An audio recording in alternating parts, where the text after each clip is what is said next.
Boa noite a todos. Em dezembro, a Andréia me disse que eu ia fazer essa palestra. E quando ela me disse o tema, eu confesso a vocês que eu fiquei com medo. Sem coragem. Sem coragem. Porque o assunto coragem, ele é um assunto muito sutil, porque nós vimos interpretando coragem de uma maneira diferente, que é a abordagem evangélica, a abordagem espírita, efetivamente, do que é a coragem. Nós sempre relacionamos coragem com uma questão muito material, do sujeito, do indivíduo, da pessoa que enfrenta os dragões e os exércitos, né? E é curioso que esse enfrentamento dos dragões e dos exércitos não necessariamente respalda e sustenta a coragem verdadeira, duradoura e edificante, que é a coragem moral. Então, nós vamos abordar esse assunto sobre dois aspectos. E é curioso porque sempre quando eu tenho que fazer alguma palestra, e eu gosto de primeiro me redimir perante a audiência, dizendo assim: eu não estou aqui para fazer uma preleção para ninguém. O primeiro necessitado das lições morais que eu vou trazer para vocês, o primeiro e o maior necessitado sou eu mesmo, né? E Deus, na sua sabedoria, nos coloca esses temas para que a gente possa iniciar um trabalho de autoconhecimento e de renovação, através desses temas que nós temos que trazer aqui. E é curioso, porque então eu tenho a bênção na minha vida de ter uma esposa que também é espírita.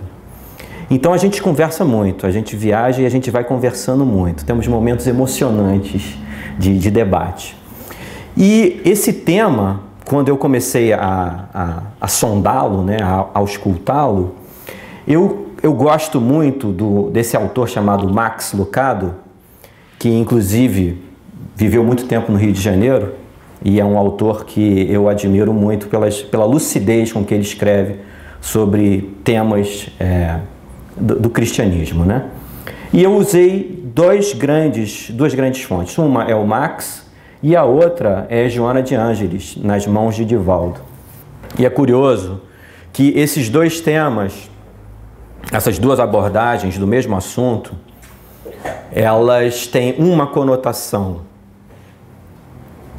fortemente espiritual de Max Lucado e uma conotação, um aprofundamento essencialmente psicológico, sem prescindir do espiritualismo, por parte de Joana de Ângeles, né?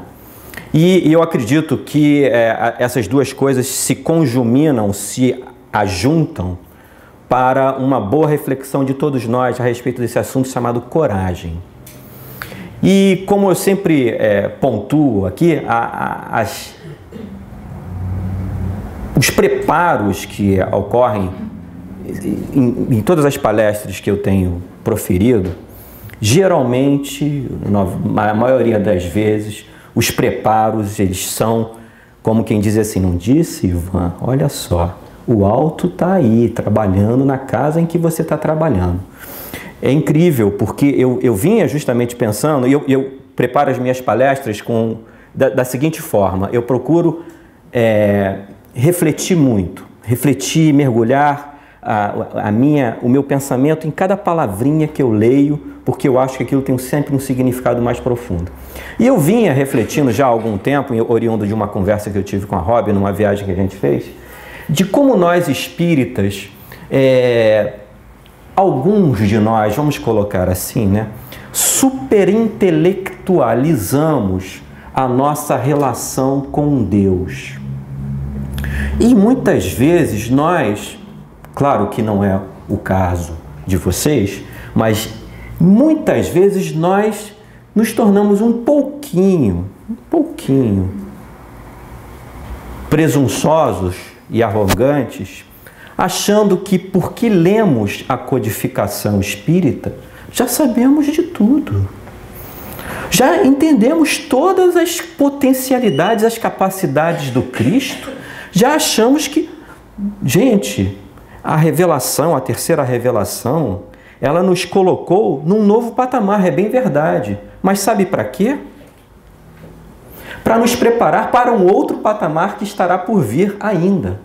E sabe por quê?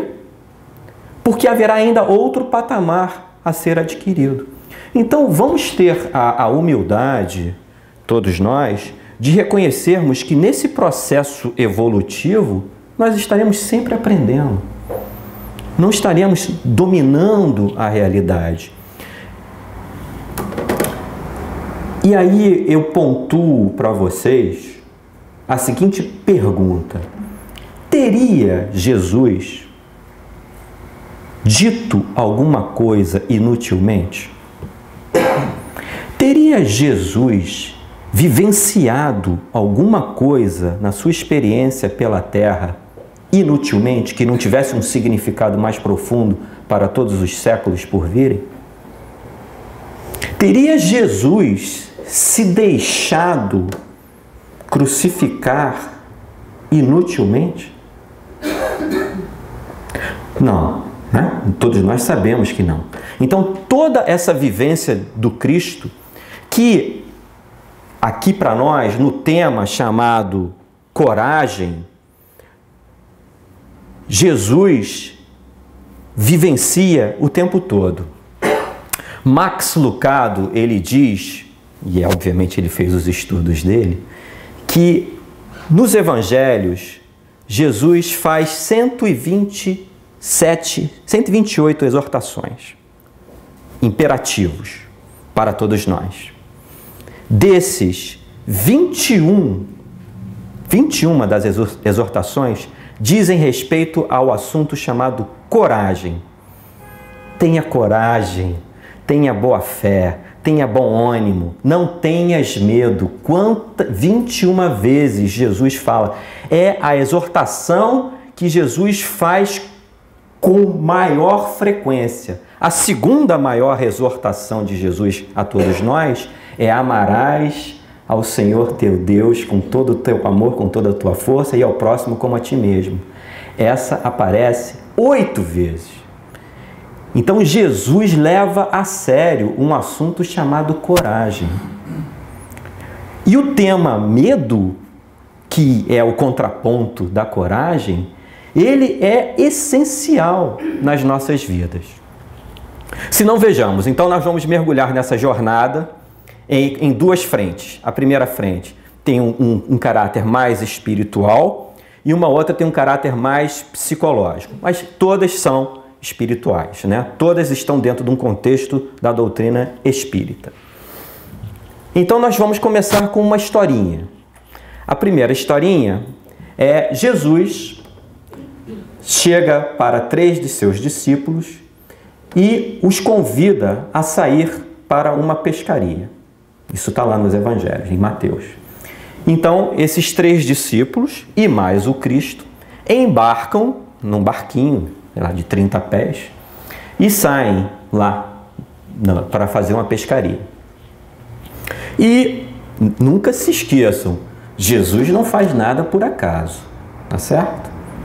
Então ele sai e Jesus vai e deita na proa do barquinho e tira uma sublime e espiritual soneca. Então está lá o Cristo dormindo e forma-se uma grande tempestade. Uma tempestade surge, o mar se revolta, as ondas se encapelam e os pescadores, os discípulos dele ali estão tentando ir, navega daqui, e o barquinho vai para lá e a onda vem para cá e bate um desespero e Jesus está dormindo. E aí um dos apóstolos diz assim: meu Deus do céu, nós vamos morrer. E acorda Jesus e diz assim: vamos todos perecer. Você não se importa, Jesus? Pensem bem que Jesus o tempo todo age com um propósito.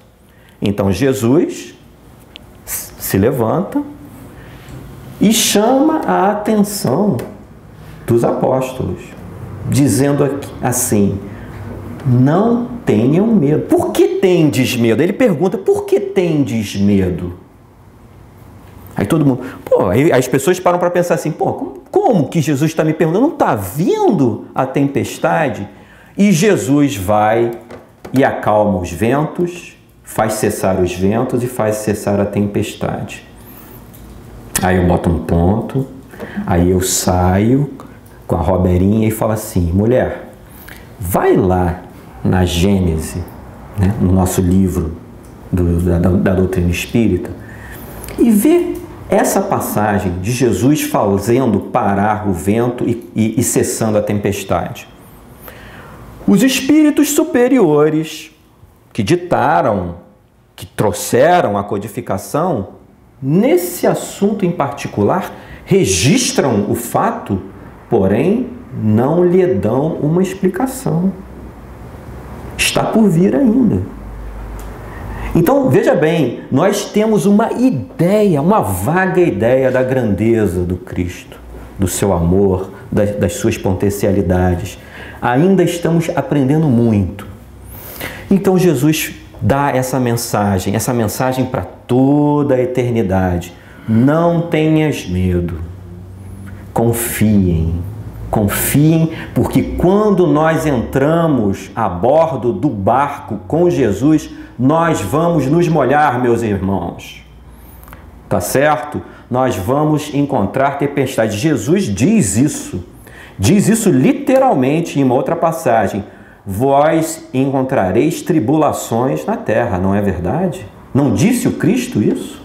Então, quando nós entrarmos na jornada da vida, para navegarmos o nosso barquinho, já sabemos que vamos encontrar tempestades. Não é opcional. A tempestade virá. Jesus já havia nos avisado. Porém, qual é a grande diferença que nós começamos a entender? Nós já começamos a compreender, intelectualmente ainda, que quem é que está a bordo conosco do barquinho? É o Cristo de Deus. Portanto, a tempestade virá, o nosso coração vai apertar, nós teremos medo, porém vamos partir para o enfrentamento, porque temos confiança no Altíssimo. Nós temos confiança em Deus, nós temos confiança em Jesus, nosso mestre e guia. Esse é um ponto de vista fundamental, porque muitas das vezes eu acho que, eu não sei se acontece com vocês, acontece comigo, eu já vi acontecer com gente muito querida, de que essa excessiva intelectualização da nossa relação com Deus, não que aqui ninguém esteja advogando a ignorância, ao contrário. Eu sou um apaixonado pela doutrina espírita e por todos os esclarecimentos que ela nos oferece. O que eu estou dizendo aqui é que não será pela via da intelectualidade que nós vamos entregar o nosso coração ao Cristo. Nós haveremos de compreender que há um equilíbrio aí, em que nós racionalizamos, compreendemos e amamos e nos entregamos devotadamente ao Cristo de Deus. Confiamos em Deus. Essa confiança não é essencialmente racional, mas ela passa pela sanção, pela permissão que a nossa mente hoje pode conferir a tudo aquilo que víamos abraçando durante séculos e séculos de cristianismo. Na própria codificação espírita, diz-se que a árvore do cristianismo não poderia prescindir do tronco robusto que o judaísmo já havia conferido para todos nós. E em cima desse tronco robusto do judaísmo veio a vertente, o galinho que nasceu, chamado cristianismo. E mais tarde, em cima de toda essa edificação da humanidade ao longo dos séculos, evoluindo, crescendo, aprendendo, reajustando-se, veio então a codificação espírita.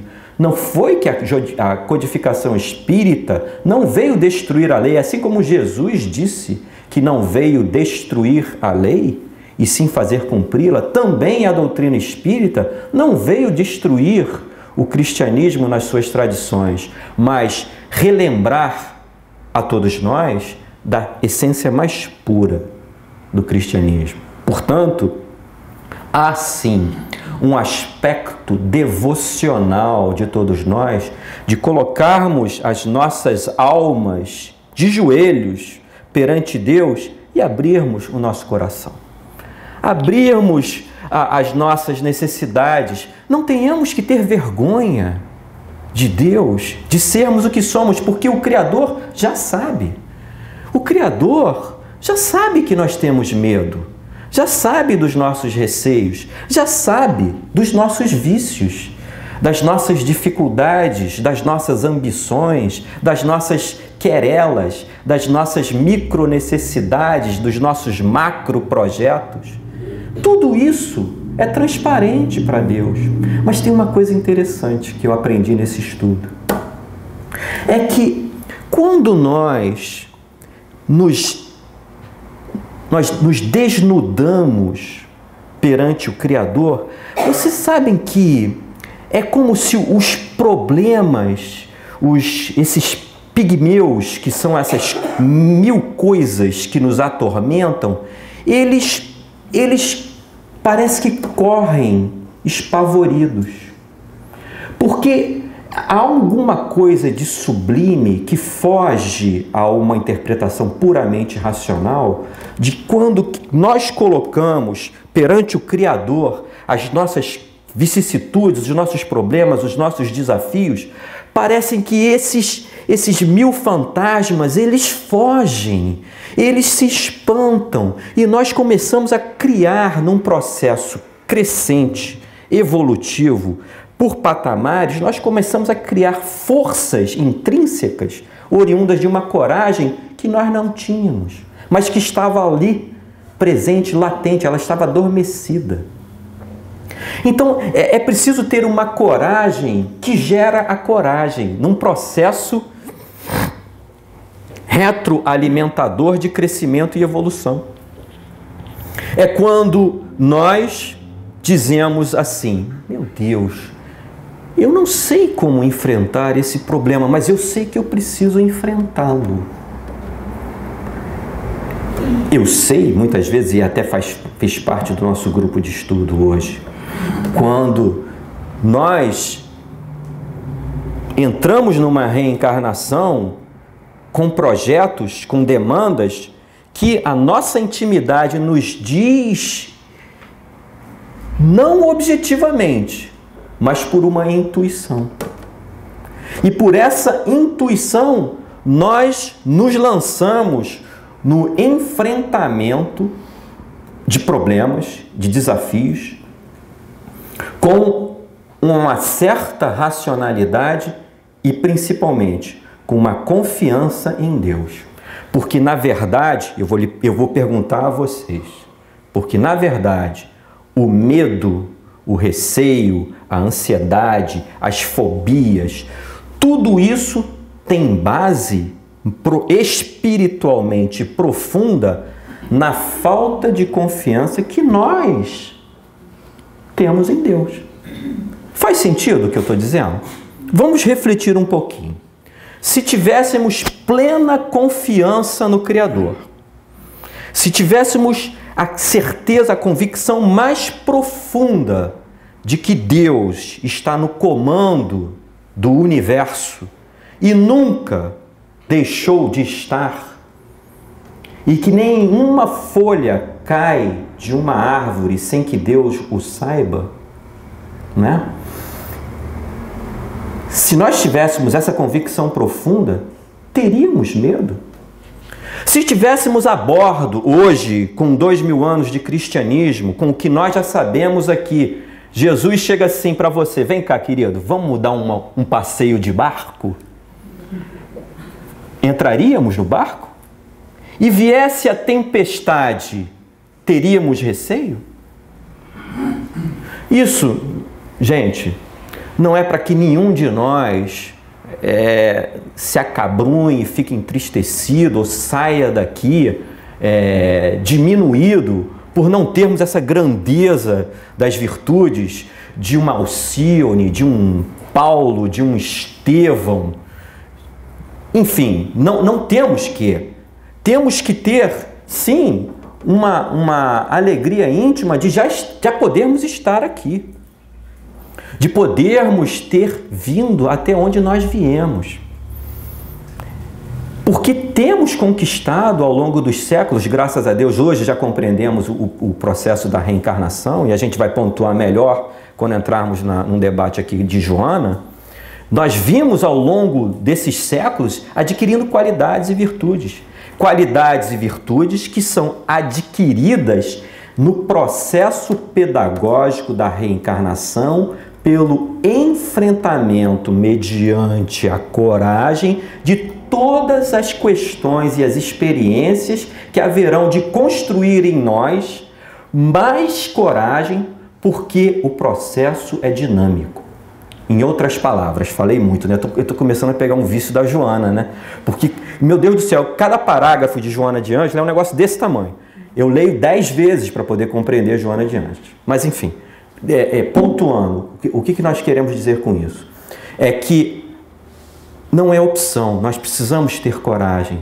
É a coragem da mãe que vai dar a luz ao filho. É a coragem do rapaz que vai se unir a uma moça e gerar uma família. É a coragem de buscar um emprego. É a coragem de fazer um belo poema. É a coragem de enfrentar as coisas que não estão corretas nas nossas sociedades. É a coragem de ser um exemplo digno para o nosso filho. É a coragem de, muitas vezes, andar contra a maré. É a coragem de respeitarmos a nossa consciência, mesmo quando as outras pessoas seguem no caminho oposto. Porque a tua consciência te diz, não, esse é o melhor caminho. Mas está todo mundo dizendo que é diferente, que é errado, mas eu sinto muito.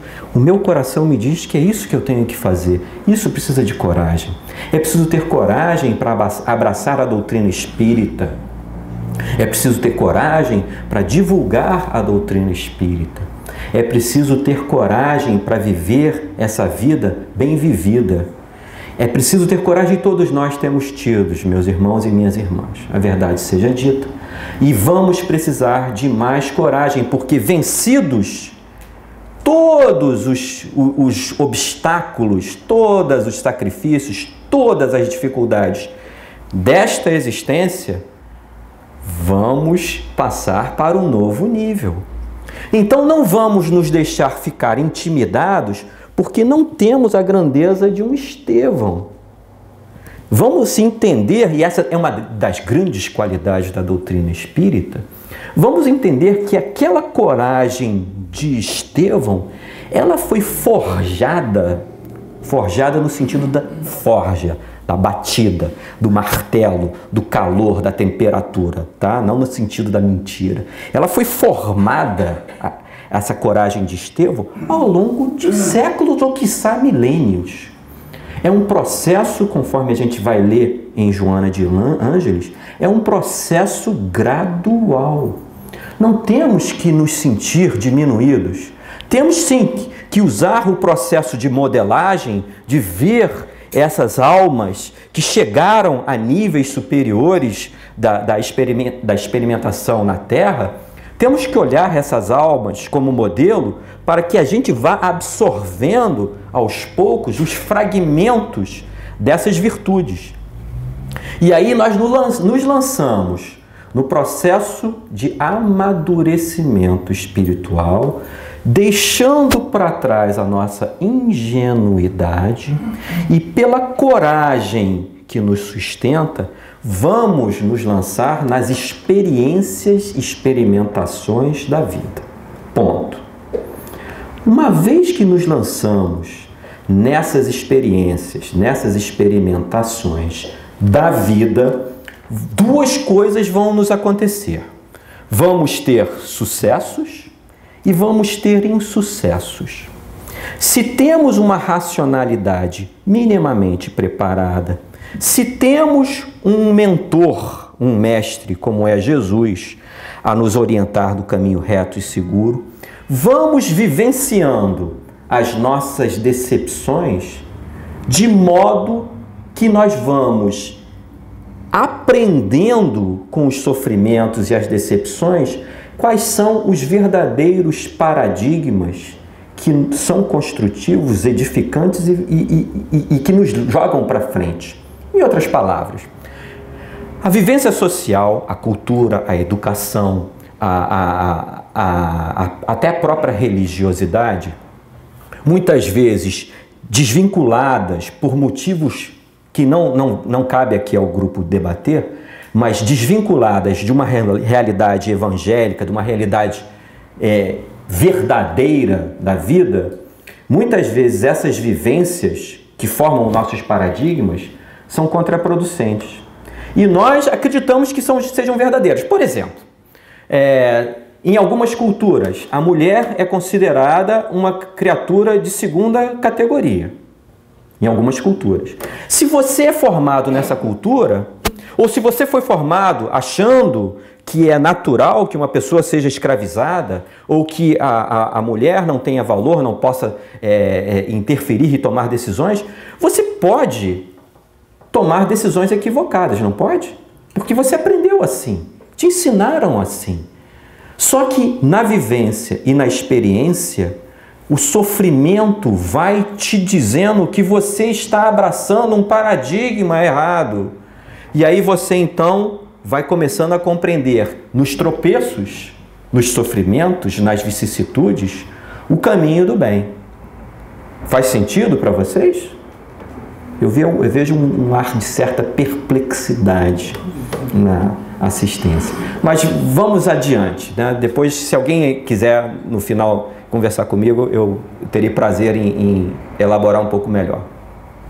Mas a verdade é que, se conseguirmos unir essas duas grandes forças, ou seja, uma confiança em Deus, na sua bondade, no Criador de nossas almas, não se esqueçam que Jesus, isso foi numa conversa que eu e Marcelo tivemos com Haroldo há muito tempo, né, Marcelinho?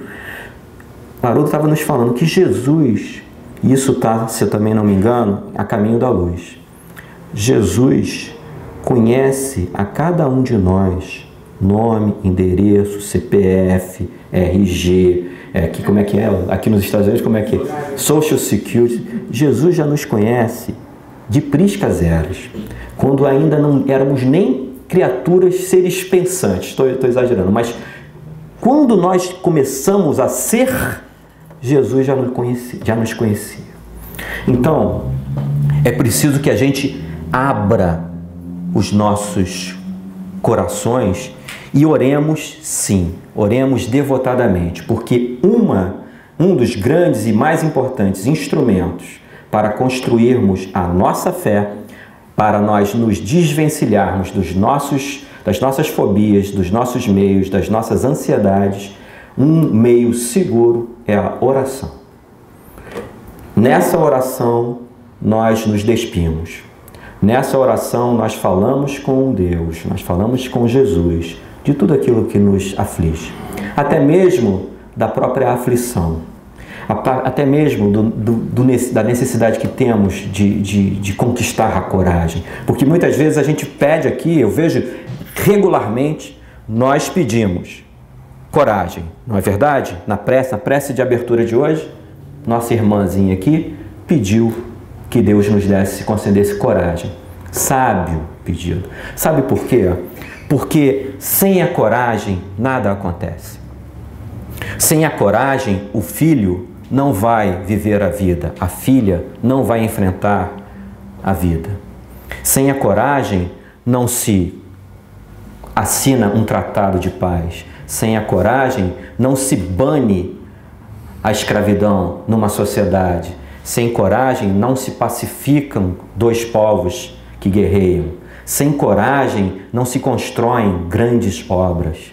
Sem coragem, nada acontece nas coletividades e nas individualidades.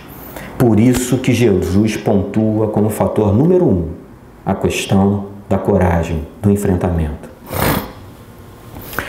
Numa outra passagem, fazendo o Evangelho no Lar, nós lemos uma passagem do livro Jesus no Lar, Néio Lúcio, em que conta a história de uma família. Essa família vivia abastadamente. Só que o chefe da família veio a perder tudo que tinha, materialmente falando.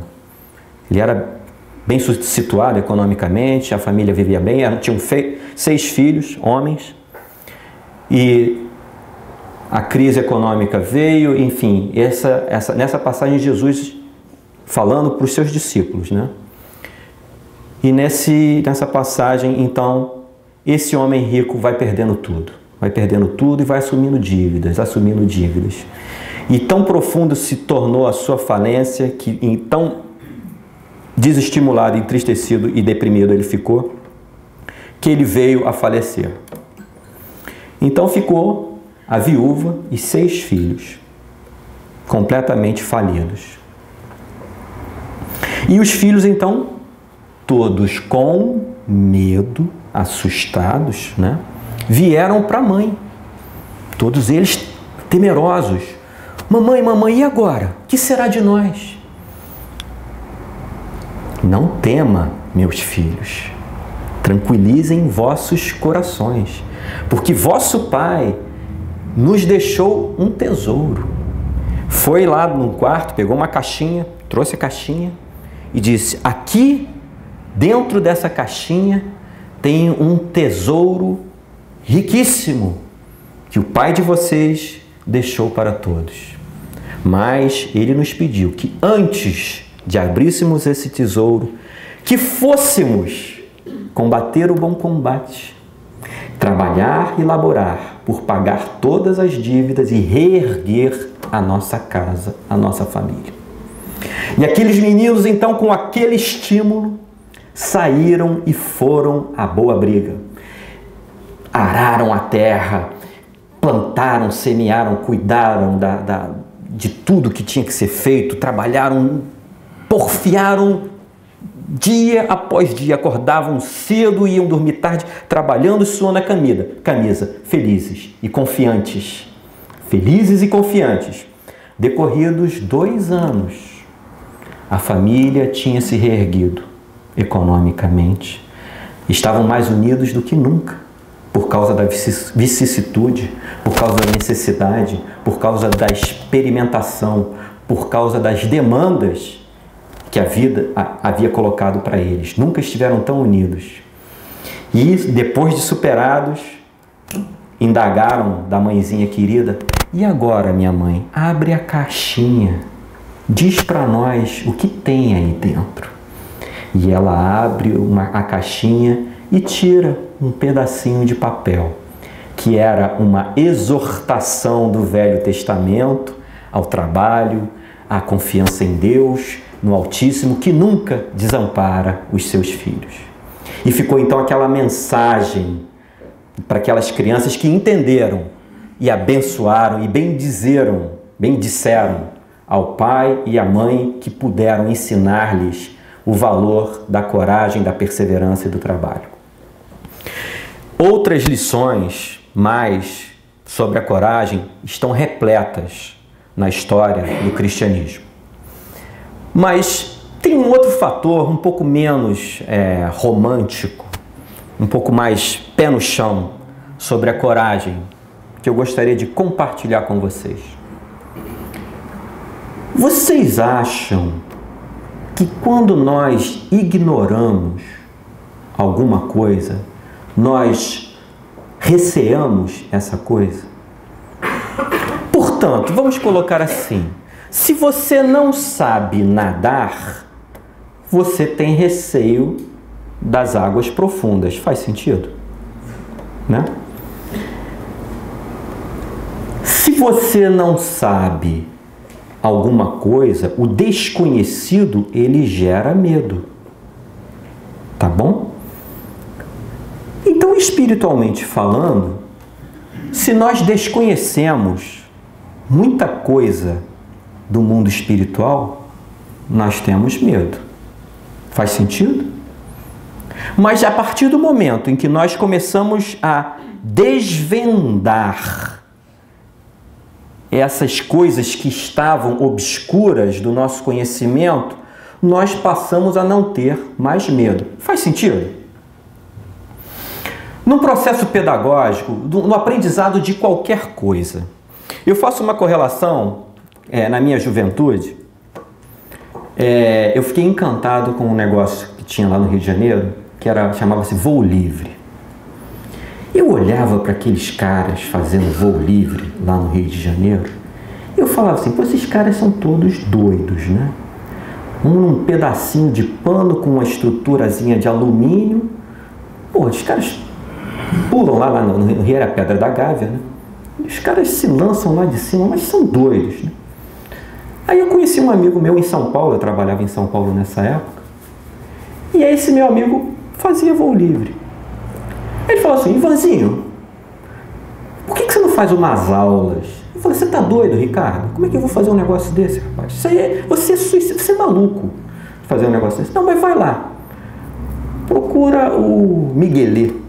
Você lembra do Miguelê? Procura o Miguelê. Aí eu falei, quer dizer, pô, vou procurar o tal do Miguelê. Aí eu procurei o Miguelê.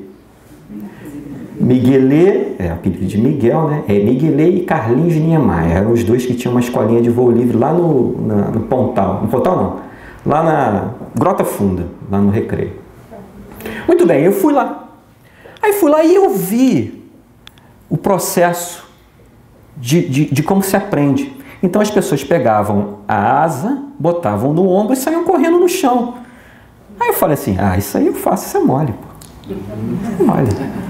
Então eu peguei e botei a asa no ombro e corri no chão, e ela subia e eu voava um pouquinho. Aí depois você ia subindo no morrinho. Subia 2 metros, descia correndo, a asa voava um pouquinho. Depois você subia 5 metros, descia correndo, ela voava mais um pouquinho, você já ficava meio pendurado, já ficava meio assim. Depois você subia 10 metros, aí ele dava um pequeno voo, aí já o coração já batia, né? E depois você fazia realmente um voo, você ia mais ou menos 20 metros de altura, aí você corria com a asa no seu ombro, e ela ia decolando e você ia junto com a asa, né? Eu vou abreviar para não perder muito tempo de vocês. Bom, depois de 3 meses de fazer isso, eu estava decolando de um morro que devia ter uns 60 metros de altura. E depois de 5 decolagens nesse morro de 60 metros de altura, eu fui para Pedra Bonita, que tem, sei lá, 1000 metros, eu não sei quanto é que é, e comecei a fazer os meus voos. Aí quando nasceu o meu primeiro filho, a minha esposa fez uma pressão saudável, né? E eu parei de voar. Deixa o Miguelê e o Carlinhos Niemeyer voarem. Bem, mas por que eu conto essa história para vocês? Porque é interessante como é que o medo vai se diluindo. Eu estava na Pedra Bonita, olhando para a Pedra da Gávea e tudo mais, tudo na minha frente, o Morro dos Irmãos, lá o Hotel Nacional, o Hotel Intercontinental, a Praia do Pepino, e eu olhava para aquilo tudo, que beleza, botava a asa e puf, saía na rampa correndo e decolava e voava aquele negócio todo. É claro que teve seus momentos emocionantes, mas vamos abstrair isso. Como o medo, ele se dilui pelo processo do aprendizado. Quando você se lança na aventura de dizer, eu vou fazer isso, eu vou aprender isso, seja uma faculdade, um doutorado, uma medicina, seja um casamento, seja constituir uma família, conquistar um emprego, uma posição na sociedade, construir um projeto, uma empresa, seja tudo isso se nós nos dermos conta que estamos inseridos num processo pedagógico, e compreendermos que vamos ser bem-sucedidos se pusermos as nossas melhores forças. O que eu faço aqui, Marcelinho?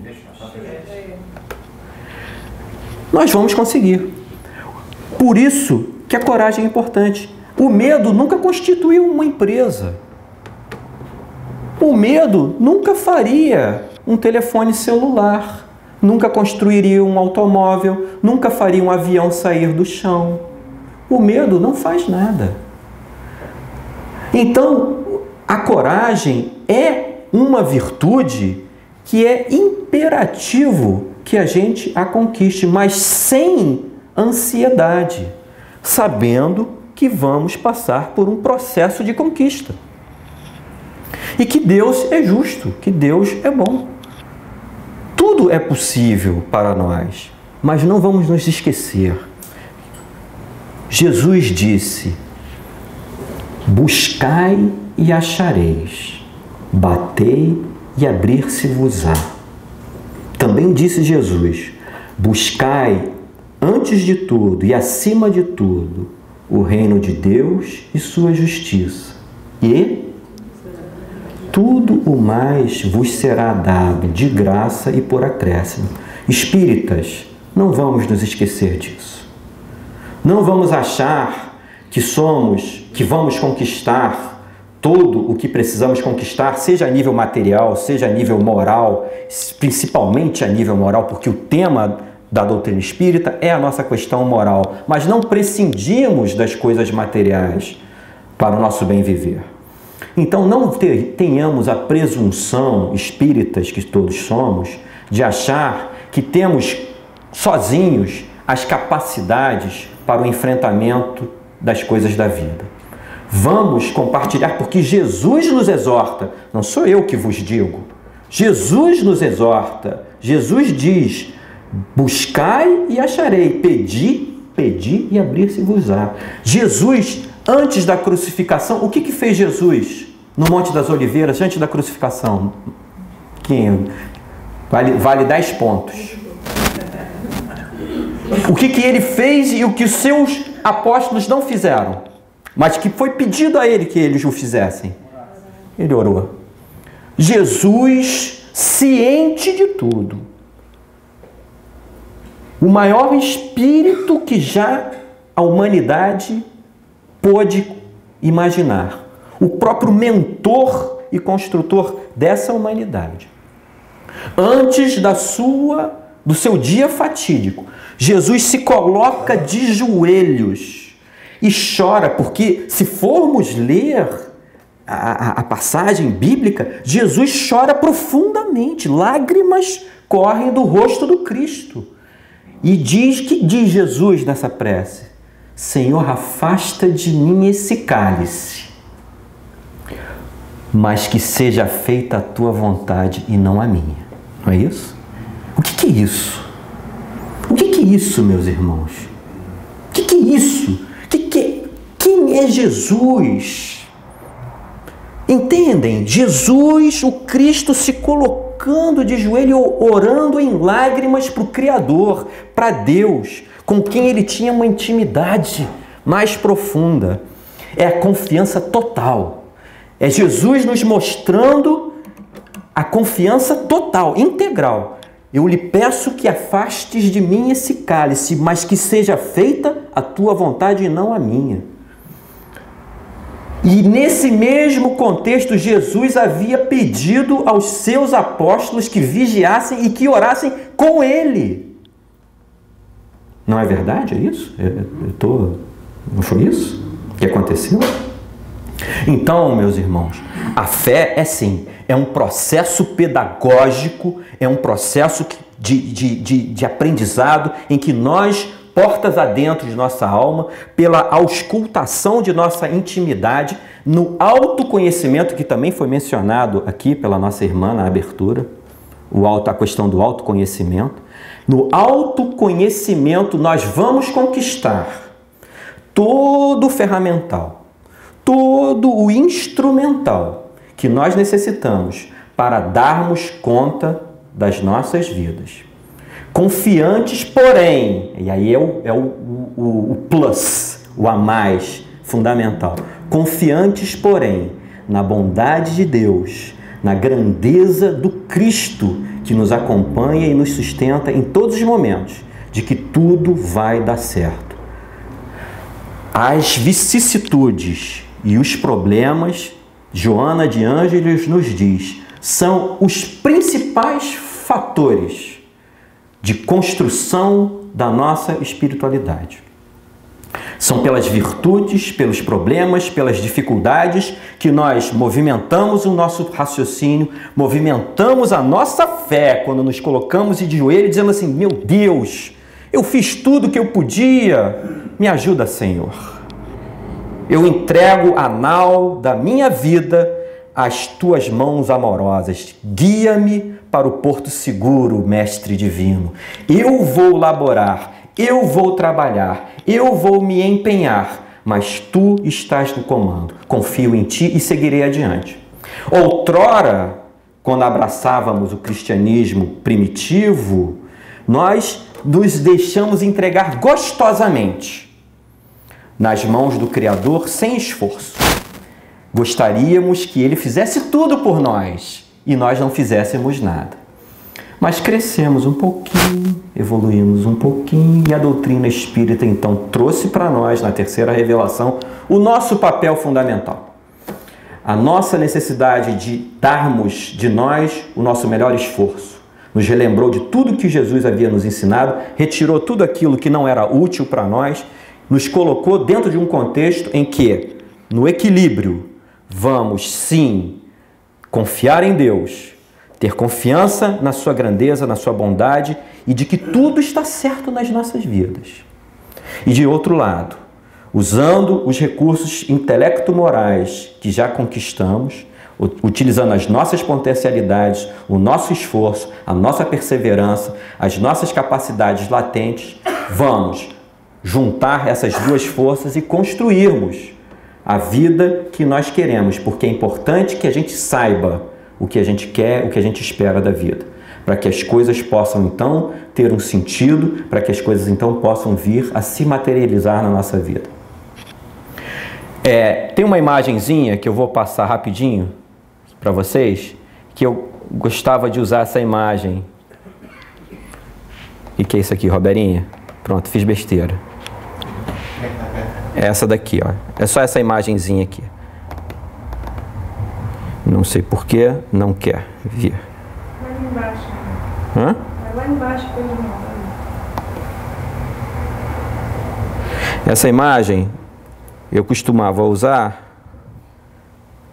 e vai ficar só no costumava, porque não quer aparecer.